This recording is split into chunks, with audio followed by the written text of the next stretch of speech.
अरे वेट करो,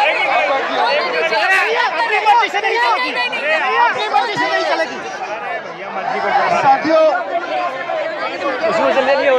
बोलने दो, उसको बोलने दो। मुझे समझ में नहीं आ रहा कि मैं अपने इमोशंस और मैं क्या फील कर रहा हूं उसको किन शब्दों में बयान करूं। आज ताली बजाइए। अगर पिछला 1.5 महीना मैं पलट के देखता हूं, अभी तक I have not been able to, because things have happened so fast that every day I am thinking what actually happened and I have been trying to make sense and that process is still continuing.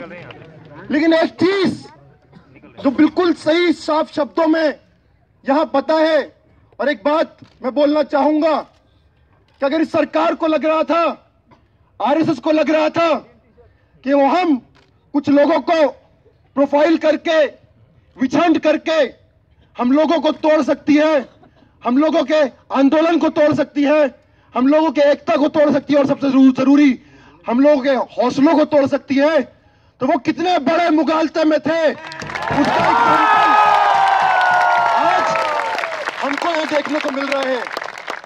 आज मैं आप सब लोगों के बीच में खड़ा होके 1.5 महीने पहले से ज्यादा अपने आप को स्ट्रॉन्ग फील कर रहा हूं, और ये हमारे आंदोलन की एक बहुत बड़ी जीत है। साथियों, हम लोगों को धारा 124A के तहत अंदर किया गया, सेडिशन अंग्रेजी में बोलते हैं। उनको बताना चाहेंगे हमको इस बात का कोई दुख, कोई शर्म नहीं है कि हमको इस धारा 124A के अंदर बंद किया गया। We are proud of the fact that we were booked under a law in which the great freedom fighters of our country and after that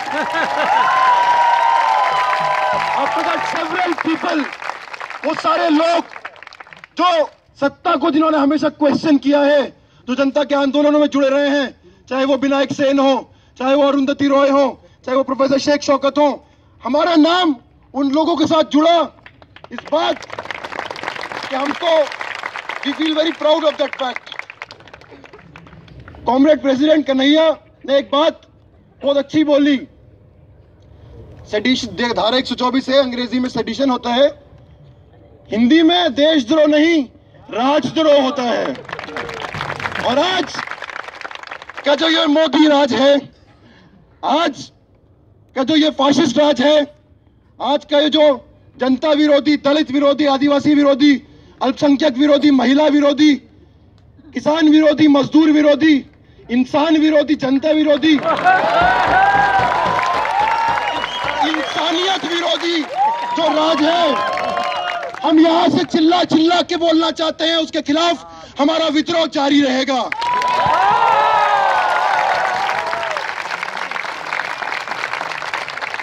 एक और चीज सोचने वाली बात है, 1860 का एक लॉ हमारे खिलाफ यूज किया। ये सो कॉल्ड नेशनलिस्ट लोग को अंग्रेजों के पास जाना पड़ा हमको अंदर करने के लिए। मतलब भगत सिंह ने बोला था भूरे अंग्रेज, इनके बारे में ही बोला था शायद। साथियों, अगर साफ शब्दों में मैं बोलूं तो इस बात का भी कोई शर्म नहीं है, कोई दुख नहीं है कि हम लोग कुछ दिन जेल में बंद थे। आज क्रिमिनल्स तो वो हैं जो पावर में हैं, जेल में तो वो हैं जो उस पावर का विरोध कर रहे हैं। कौन है जेल में? आप अगर थोड़ा डेमोग्राफी देखें तो आपको जेलों के अंदर की जो तादाद है वो दिख जाएगा। अगर आप मारुति के मजदूर हैं जो अपने यूनियन की बात कर रहे हैं तो आपको जेल के पीछे डाल दिया जाएगा। अगर आप छत्तीसगढ़ या झारखंड के आदिवासी हैं जो अपने जल जंगल जमीन की बात कर रहे हैं तो उनको जेलों में डाल दिया जाएगा। अगर आप दलित हैं जो रणवीर सेना के खिलाफ लड़े हैं तो आपको जेलों में भर दिया जाएगा। और अगर आप मुसलमान हैं तो आपकी खता यही है कि आप मुसलमान हैं, आपको जेलों में भर दिया जाएगा।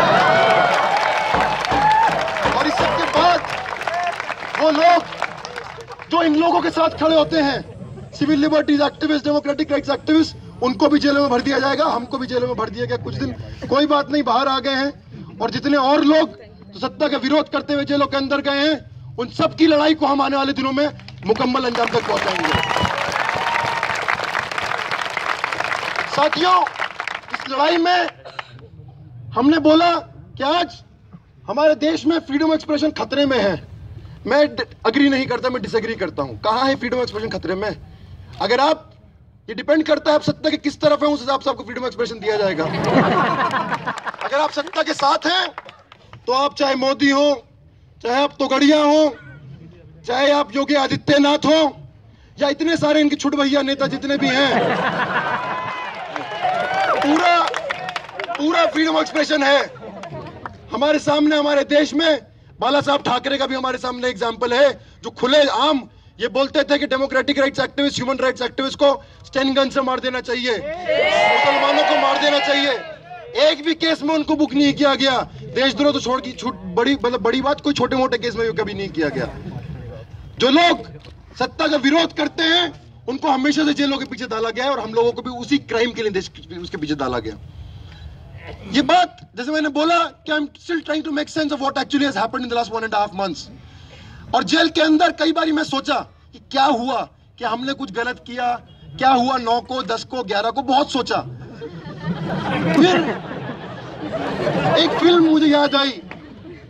एक फिल्म है जो 1973 में चिले में पिनोशे का कू हुआ था, उस पर फिल्म बनी मिसिंग कोस्टा काव्रस का।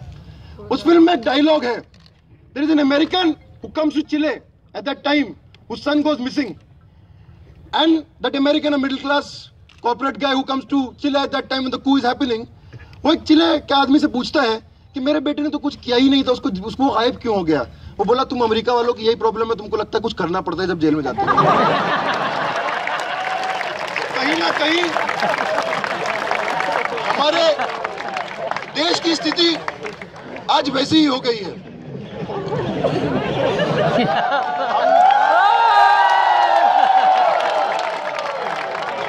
हम लोग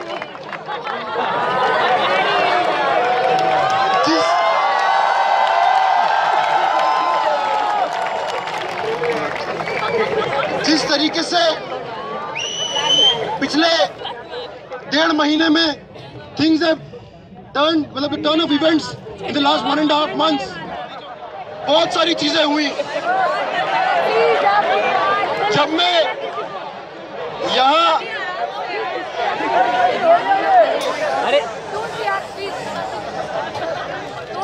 1.5 महीने में जिस तरीके से बहुत सारी घटनाएं हुई हैं, मुझको बोला गया था कुछ दिनों पहले कि मैं जैसे मोहम्मद में हूं।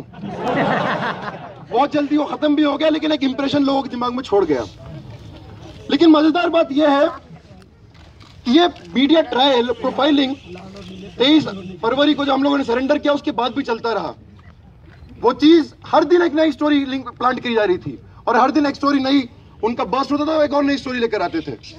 एक इंसिडेंट मैं शेयर करना चाहूंगा। 22 फरवरी का दिन है, सुबह का वक्त, हम लोग 21 फरवरी की रात में आए थे वापस जेएनयू।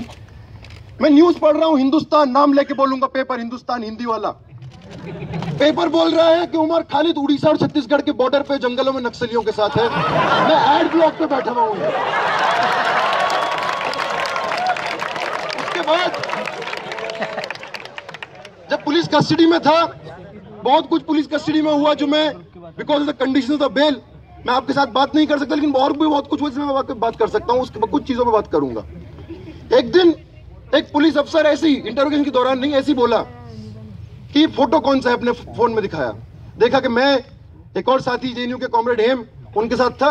ये फोटो आया है, देखो तुम्हारा नक्सलियों से कनेक्शन है। मैं बोला पहले तो बात आपकी गलत है कि वो नक्सली नहीं है, वो जेएनयू के छात्र थे। और बोला ये आईबी का फोटो है, आईबी फोटो लेकर आया, टाइम्स ऑफ इंडिया में छपा है। मैंने कहा सर ये मेरे फेसबुक से ही उठाया गया। मतलब आईबी का फुल फॉर्म है इंटेलिजेंस ब्यूरो, लेकिन उसका कोई इंटेलिजेंस नहीं है। लेकिन एक चीज जो सामने आई इस पूरे दौरान, जो मीडिया का रोल था, and I don't think the media was acting independently. I think, and I have strong reasons to think like that, these were clear instructions एक सेक्शन ऑफ मीडिया को ऊपर से कि ये चीज आप दिखाइए। और उससे होता क्या है हमारे देश में, और सिर्फ ये कोई इकलौता केस नहीं है। ऐसे तमाम केसेस हैं कि मीडिया एक ओपिनियन ऑलरेडी जनरेट कर देता है। आप एक्सपेक्ट करेंगे कि पुलिस इन्वेस्टिगेशन करेगा और उसके बाद वो मीडिया को इंफॉर्मेशन देगा जो मीडिया प्ले करेगी, या उल्टा होता है। मीडिया ट्रायल करता है, उसके बाद जाके पुलिस को इंफॉर्मेशन देता है, उस आधार पर पुलिस आपको इंटरोगेट करती है और उस तरीके के आधार पर इन्वेस्टिगेशन होता है। एक दिन एक पुलिस अफसर बोल रहे हैं कि खालिद यार तू तो मास्टरमाइंड है। मैं बोला किस चीज का मास्टरमाइंड सर? मतलब ये तो आप उल्टा कर दिया आपने पूरे चीज को। ये जो मीडिया बोल रही है आप वो, अगर आपको वो पॉइंट ऑफ डिपार्चर है तो आपका तो कुछ इन्वेस्टिगेशन हो ही नहीं पाएगा ऐसे। तो ये चीजें मतलब एक ओपिनियन ऑलरेडी। और एक चीज जो बार बार समझ में आई, लास्ट टाइम जब मैं यहाँ आया था तो एक बात बोली थी कि पिछले 7 साल में I did not consider myself as a Muslim, neither did I project myself as a Muslim in this campus, but still I was projected as an Islamist terrorist. लेकिन इस दौरान जिस तरीके से once again इंटरोगेशन के वो details नहीं, लेकिन जो असाइड कॉन्वर्सेशंस होते थे, कहीं ना कहीं ऐसा लगा कि ट्रायल सिर्फ हम कुछ इंडिविजुअल्स का नहीं चल रहा, और मेरे केस में सिर्फ मेरा नहीं और सिर्फ जेएनयू का नहीं, पूरे मुस्लिम कम्युनिटी का ट्रायल चल रहा है। इस तरीके से बातें करी जाती थी, इस तरीके से बातें बोली जाती थी।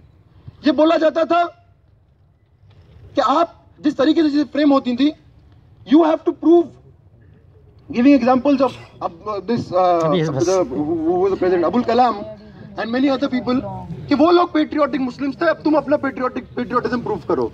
बार बार इस तरीके से चीजें फ्रेम की जाती थी। और मुझे एक चीज, जो एक सवाल मेरे दिमाग में बार बार आया, क्या मैं जिस तरीके से अपना अभी तक डिफेंस पेश कर रहा था कि नहीं मैं तो प्रैक्टिसिंग मुस्लिम नहीं हूं, मैंने तो ऐसा नहीं करा, is it actually helping the case? What if I was a practising Muslim? What if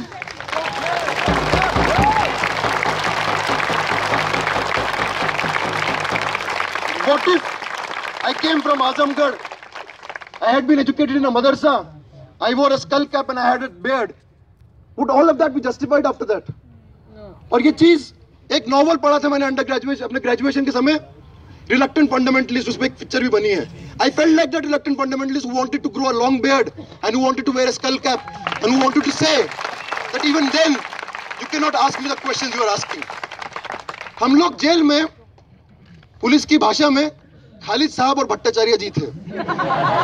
तो खालिद साहब, खालिद मियां, खालिद भाई was a suspect who had to prove his patriotism. उनको बान पे मुझसे 3 बारी ज्यादा गुस्सा था कि ये भट्टाचार्य कहां से आ गया।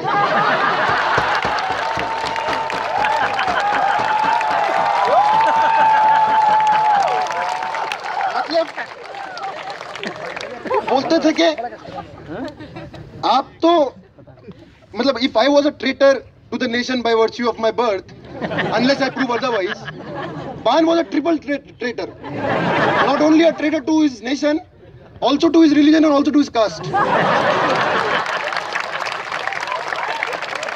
एक बारी पुलिस अफसर बान को कोने में ले जाके बोला, एक काम करो, तुम बोल दो खालिद ने तुमको इन्फ्लुएंस किया था इसलिए तुम।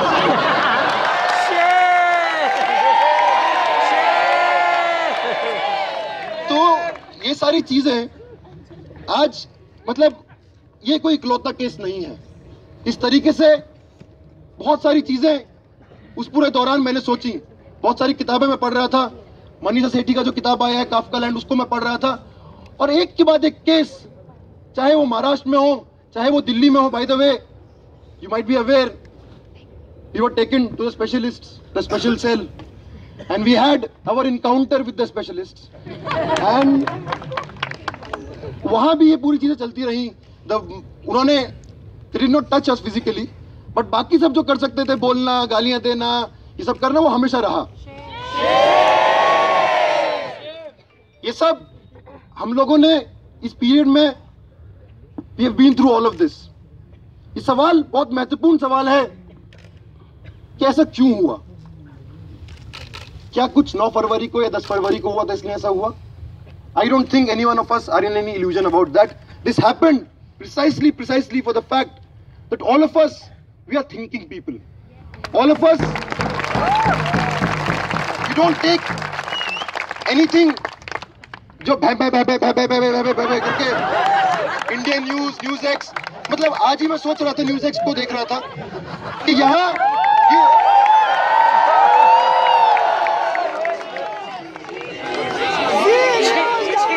जेल में नहीं आता था, जेल में नहीं आता था, नहीं वो जेल में नहीं आता था, अच्छी बात थी, थोड़ा मेंटल स्टेबिलिटी रहता था, वो नहीं आता था। लेकिन ये न्यूज चैनल्स नहीं है, एक्चुअली में देखा जाए तो ये एंटरटेनमेंट चैनल जो थ्रिलर पेश कर रहे हैं। मतलब उसके बाद ऐसा हुआ, उसके बाद ऐसा हुआ। मैं एक दिन न्यूज में पढ़ रहा हूँ, वहां एक पेपर में, प्रेमिका के दबाव में किया खालिद ने surrender.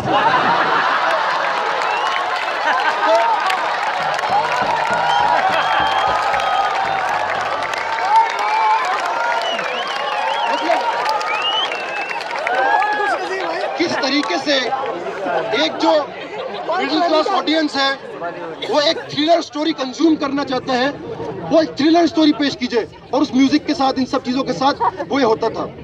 In coming back to the point I was making, we were targeted because we think and we do not take anything that is given to us just like that. We question, we interrogate, we debate, we dissent, we are JNU, which is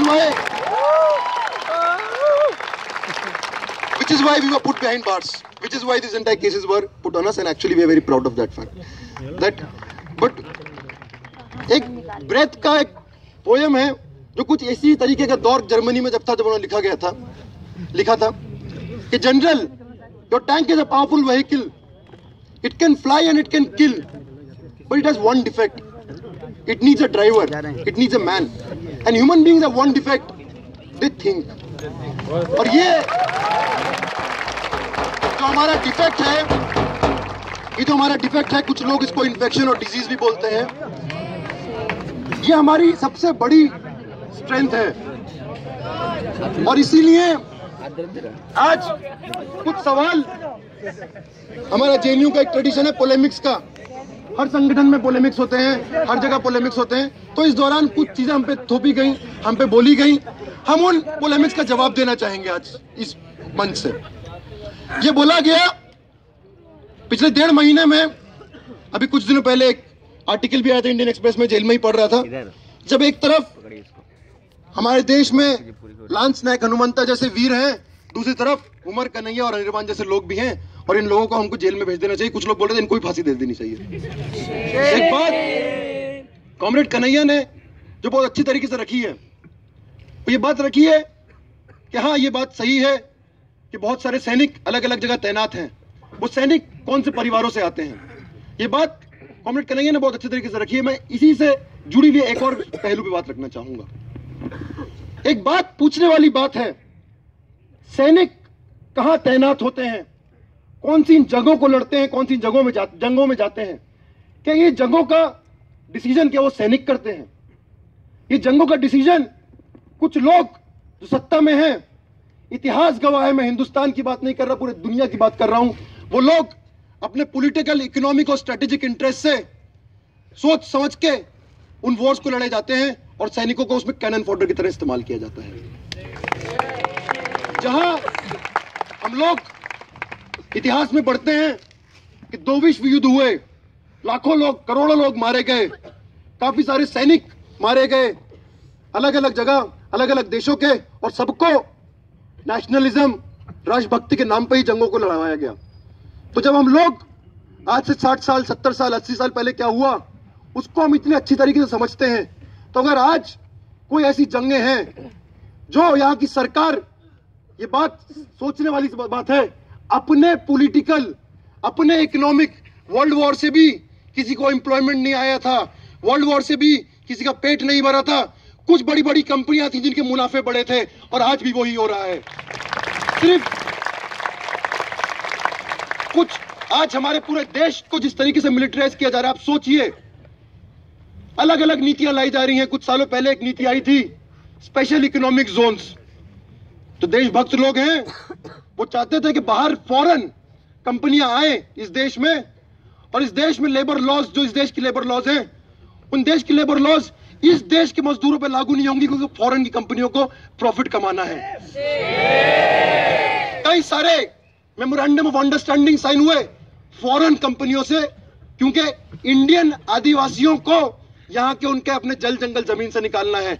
और जब वो लोग इस पूरे दौरान उसको resist किया और कुछ लोगों ने, कुछ सिविल लिबर्टीज एक्टिविस्ट ने, डेमोक्रेटिक राइट्स एक्टिविस्ट ने जब कुछ एक्सेसेस आर्म फोर्सेस की तरफ से उस पर सवाल उठाए, तो आप बोलते हैं हम सैनिकों पे सवाल उठा रहे हैं। हम सैनिकों पे नहीं, हम यहाँ की सरकारों पे सवाल उठा रहे हैं। हम समझते हैं कि आज बहुत सारे सिपाही जो सेना में हैं, शायद they are fighting the wars for this ruling class, but actually for most of them, their real enemy and our real enemy is the same, and which is the people who are sitting in power, and we appeal to them to also join us in our fight. Otherwise, वही होगा कि जब आप pension मांगने जाएंगे तो आप पे लाठी चार्ज होगा। एक बार एक पुलिस वाले ने, कांस्टेबल ने मुझसे सवाल पूछा, रात के 2 बज गए थे, कि यार तुम्हारी विचारधारा क्या है, जरा मुझे समझाओ। मैं उसको बोला कि देखिए हमारी विचारधारा इतनी सी है कि कांस्टेबल के साथ खड़े रहो अफसरों के खिलाफ। तो उधर एक अफसर खड़ा था, वो सुन रहा था, बोला देखो जेएनयू के लोग, भाई यहाँ यूनियनबाजी मत करो।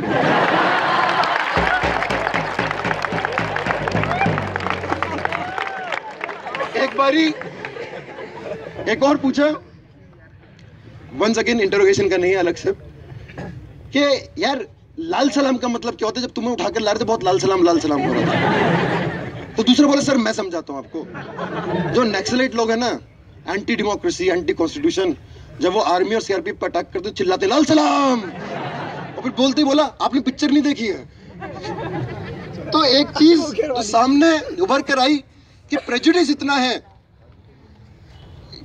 कि दैट ओनली ओवरवेल्म्स। ये बोला गया कि तुम लोग एक्चुअली जेएनयू के लोग, तुम लोग कुएं के मेंढक हो। जेएनयू की 4 दीवारी में समझते हो वही दुनिया है, एक्चुअली में बाहर की दुनिया बहुत अलग है।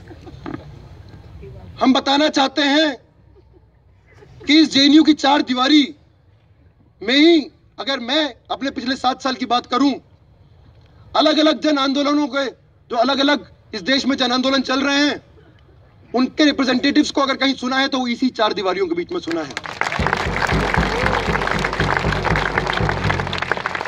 अगर मुझको पता है कि तेलंगाना, छत्तीसगढ़ और उड़ीसा में एक डैम बन रहा है, पोलावरम डैम, जिसमें 400 गांव, आदिवासी गांव विस्थापित होने वाले हैं, तो वह मुझको इस यूनिवर्सिटी की वजह से ही पता चला है। अगर मुझे Salwa Judum, minority witch hunting, caste massacres के बारे में पता चला है, तो वो मुझको इसी विश्वविद्यालय के वजह से पता चला। और एक और बात इस विश्वविद्यालय की बात मैं बोलना चाहूंगा, सिर्फ ऐसा नहीं है कि इस विश्वविद्यालय ने हमको बहुत कुछ दिया है। इस विश्वविद्यालय की 4 दीवारी कभी भी इस देश की संघर्षशील जनता के लिए कभी भी बंद नहीं रही। जब 84 में सिखों को पकड़ पकड़ के मारा जा रहा था, तो इसी कैंपस की 4 दीवारी थी जिन्होंने यहां सिखों को रखा था। और ये इस कैंपस का, यहाँ के छात्र आंदोलन का इतिहास है। साथियों, जिस तरीके से हमारे देश में एक वातावरण पैदा किया जा रहा है, शायद गांधी जी के 3 बंदर थे, मोदी जी के भी 3 बंदर हैं। पहला, जितना बुरा हो रहा है मत देखो। दूसरा, जितना बुरा बोला जा रहा है मत सुनो, एहसान जाफरी भी फोन करे जब भी मत सुनो। और तीसरा, जितना हो सके उतना बुरा भला बोलो। तो कहीं ना कहीं इस तरीके से हमारे देश में एक नफरत का माहौल पैदा किया जा रहा है, और हर एक इस नफरत का माहौल पैदा करके हर एक जनवादी अधिकार जो लोगों ने संघर्षों से जीत कर लाया है, उन सारे जनवादी अधिकारों से अटेंशन डाइवर्ट करके उनसे छीनने की बात की जा रही है। ये मीडिया जो आज चीख चीख के देशद्रोह बोल रही है, कभी उसने इस बारे में नहीं सोचा कि जितनी अलग अलग राज्यों में बीजेपी की सरकारें, और सिर्फ बीजेपी की नहीं लेकिन बीजेपी की खासतौर से, किस तरीके से लेबर लॉज को डाइल्यूट किया जा रहा है और लेबर लॉज के मजदूरों के अधिकारों को छीना जा रहा है, कि वो इस देश के लोगों के हित में है या हित में नहीं है, उस पर कभी प्राइम टाइम डिबेट नहीं हुआ। कभी प्राइम टाइम डिबेट नहीं हुआ कि इस देश के आदिवासी किस हालत में जी रहे हैं। कभी इस बारे में प्राइम टाइम डिबेट नहीं हुआ कि लोगों की फेलोशिप चली जाएगी तो उसके बारे में क्या होगा। आज ये बोला गया हम सब्सिडी से चलते हैं, हमारा यूनिवर्सिटी सब्सिडी से चलता है। आज जब हम जेल में बंद थे तो हम जेल में बोले थे कि हम भी अपने सब्सिडी की जेल में आए हैं। सिर्फ विश्वविद्यालय नहीं चलते, हर चीज सब्सिडी से चलती है और किसी को ठेका नहीं मिला है कि वो will represent the tax payers aspirations. I think जो इस देश के majority of the tax payers का एस्पिरेशन है, ये कैंपस हमेशा उसके साथ खड़ा रहा है। साथियों, हमारे देश की जो स्थिति है, जिस तरीके से आज जो लोग जनता के हक के बारे में बात कर रहे हैं, उन पे अटैक है, वो बहुत सारे एग्जांपल्स हैं। हमारे देश में एक लॉ है, अनलॉफुल एक्टिविटीज प्रिवेंशन एक्ट। एक समय एज एन असाइड हमको धमकी भी दी गई थी, वो भी लगा देंगे तुम पे। उस लॉ के अंदर just the mayor thought, just the mayor ideology, आपने कुछ किया हो या नहीं किया हो, सिर्फ उस थॉट के आधार पे, सिर्फ उस आइडियोलॉजी के आधार पे आपको जेल के अंदर बंद कर दिया जाता है। वो लॉ, वो एक्ट ये बोलता है कि आपने कुछ किया हो या नहीं किया हो, अगर आपका इंटेंशन है तो आपको जेल के अंदर बंद किया जा सकता है। इंटेंशन मापने की मशीन नहीं आई है, लेकिन यहाँ के पुलिस वालों को पता होता है कि आपका इंटेंशन था। आप कल बम फोड़ने वाले थे, आज नहीं फोड़ा था, इसलिए हमने आज ही अरेस्ट कर लिया। कल आप जाके वहां कुछ करने वाले थे, इसलिए हमने आज अरेस्ट कर लिया। एक एग्जांपल शेयर करूंगा।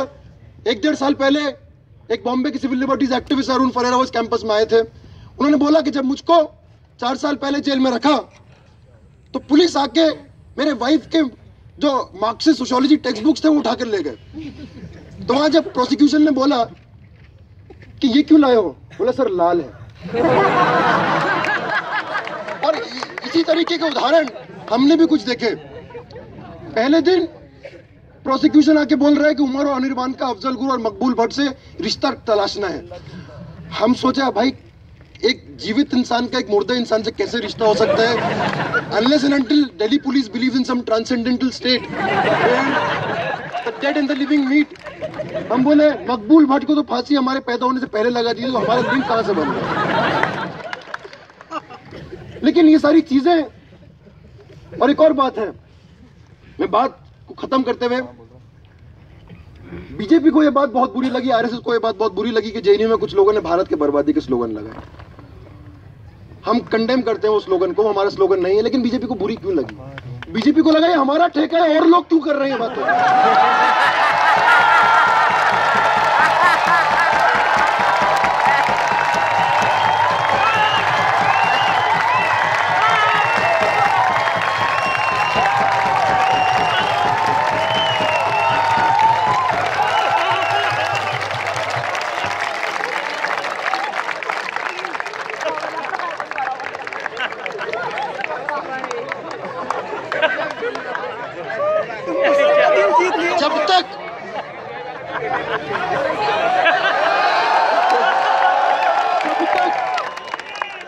जब तक इस देश में भाजपा और आरएसएस है, इस देश को कोई और बर्बाद नहीं कर सकता।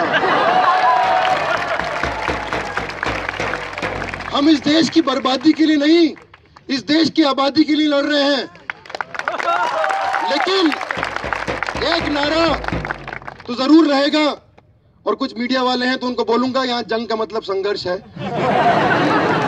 भारत की नहीं, संघ की बर्बादी तक जंग रहेगी, जंग रहेगी।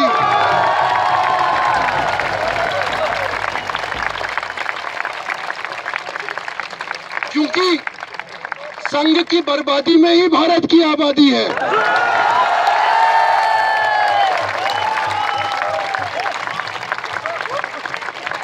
कल नरेंद्र मोदी वर्ल्ड सूफी फोरम को एड्रेस कर रहे थे,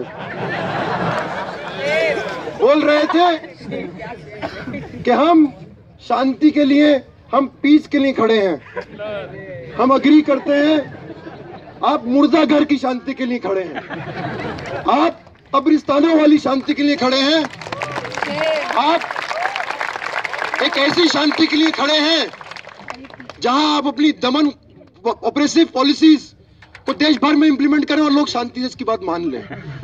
आप आदिवासियों को उनके जल जंगल जमीन से खदेड़ दें और आदिवासी शांति पूर्वक उसको मान लें। आप दलितों की बस्तियां जला दें और दलित उसको शांति से मान ले। आप मुसलमानों को फर्जी केसेस में और कम्युनल राइट्स में मार दें और मुसलमान उसको शांति से स्वीकार कर ले। हम इस शांति को भंग करना चाहते हैं।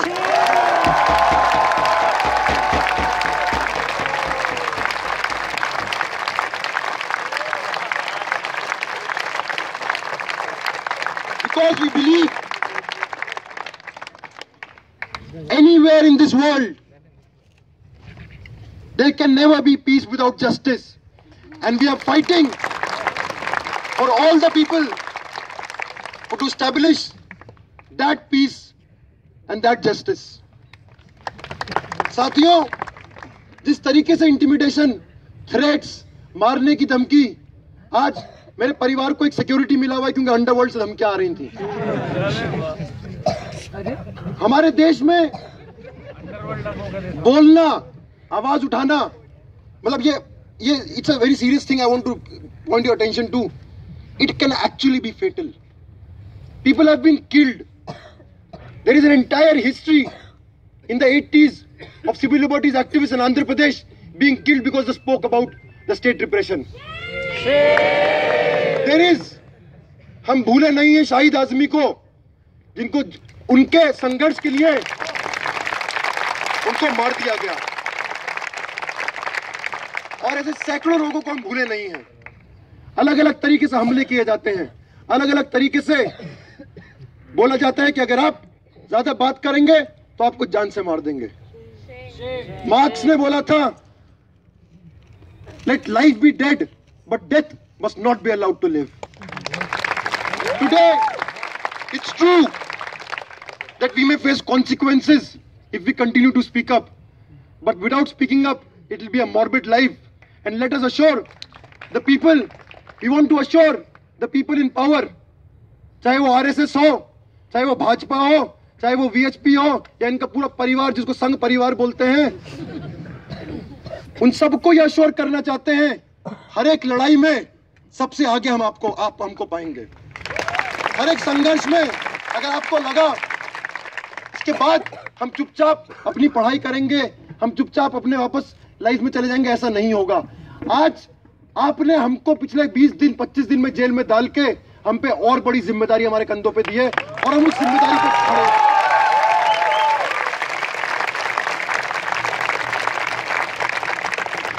आखिरी बात, जहां तक संघ के बर्बादी तक जो हमारी जंग है, उस जंग का ऐलान हमने नहीं किया था, उस जंग का ऐलान भगत सिंह ने किया था। जब उन्होंने बोला था कि ऐलान कर दो that a state of war exists and shall exist as long as there exists exploitation of human being by human being. It may be carried on